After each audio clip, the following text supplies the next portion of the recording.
السلام عليكم ورحمة الله وبركاته. ولا ليال صومالي قور ولبي قوب ولبا كما داري دون لهذا الكين إن شاء الله تبارك وتعالى. هل كان واحد كوسو قد بين دونا عمل كاس عدي سميسه maalinta qiyaamo marka hooska rabbi mooyaan hoos kale uu sajirin waxa uu ka mid noqon doonaa kuwa harsada hooskaas sida uu noo tilmaamay suubaneeni Muhammad nabadiina xariis dushiisa aatay sidoo kale nabigeena wuxuu yiri ku daweeya kuwiina xanuunsanayna ku daweeya ayuu yiri amalkaas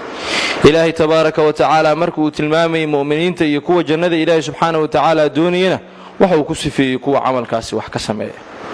amalkaasi waxa uu leeyahay cimri dheeri adduunkana waa lagu liibaanaa آخرنا ولا قولي بأنا عدة عمل كاسي سميس هذا عمل كاسي مقارنة يسا وصدقة وحربا إن الله بقي سوق جابا وصدقة لحجرته أيدي سوق بيو وحاد مقاشين مهما هذا صوماليات أما وراه هذا صوماليات إيه ترى هذا صدقة وتفرطي هذا بس ده صدقة ذو وحياها اللي ذا وحاكم ذا عمري ديري سبنك النبي سليمان عليه السلام أي النبي سليمان وحى لقوا عزومة أو لقوا عروس وحى لقوا النبي سليمان نقل سوق يبقى العروس كاس النبي سليمان وصوت تجسي وقص يبقى العروس كاس أنتوا وضد حسون مري أي واحد كوري من ملك الموت واسكسوا كيسوي سورة بن آدم وحونا وشاقي إنه يهي ملك الموت وأدونيه عروس وأصعده نينك عروس كعاو عقل قليه إنه نفتك سوق هذا أجسي سيء قاضي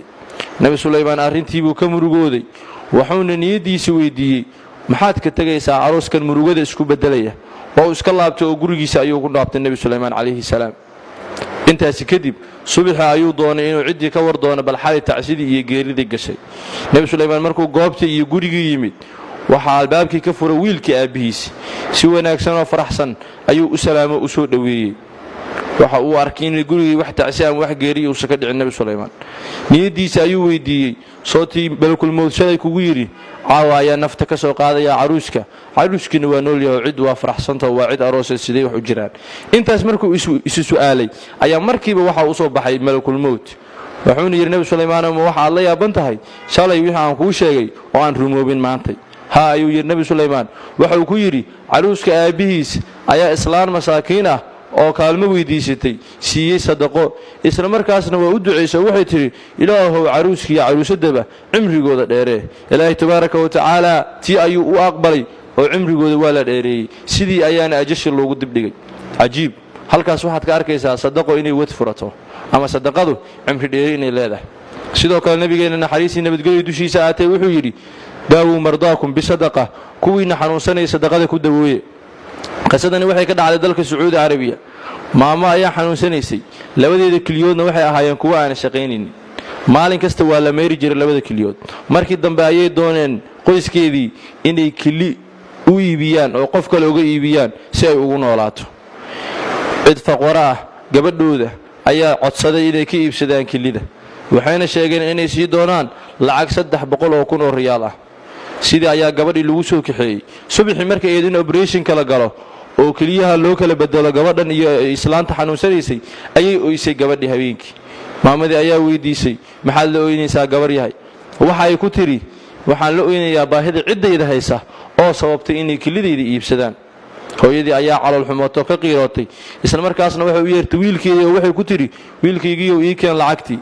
wiilka ayaa ku yiri hooyo markii amaliyada la galo ama labada kiliyood la idin kala bedelo markaas ayaa lacagta la siinayaa maya hadda ii keen bay ku tiri wana uu keenay lacagta ay gabadhi farta ka saartay waxayna ku tiri gabar yahay waatan lacagta aan ku heshiinay kilidaadana ma doonay kilidaadana hayso lacagta tan qaado gabadhii ooyintii murugada la ilmeenaysay durba farxad ayay la ilmeysay lacagta ayay qaadatay qoyskeeda ayayna kula laabatay subaxii ayay wacday dhakhtarkii waxayna ku tiri saaka operationka ama shaqadii loo baahnaa qaliinka ah waa baaqday ayay ku tiri maamadii xanuunsanaysay laakiin ii kaalay waxaan doonayaa sida caadada ahayd inaad kaliyaha ii dhaqdo ii sifayso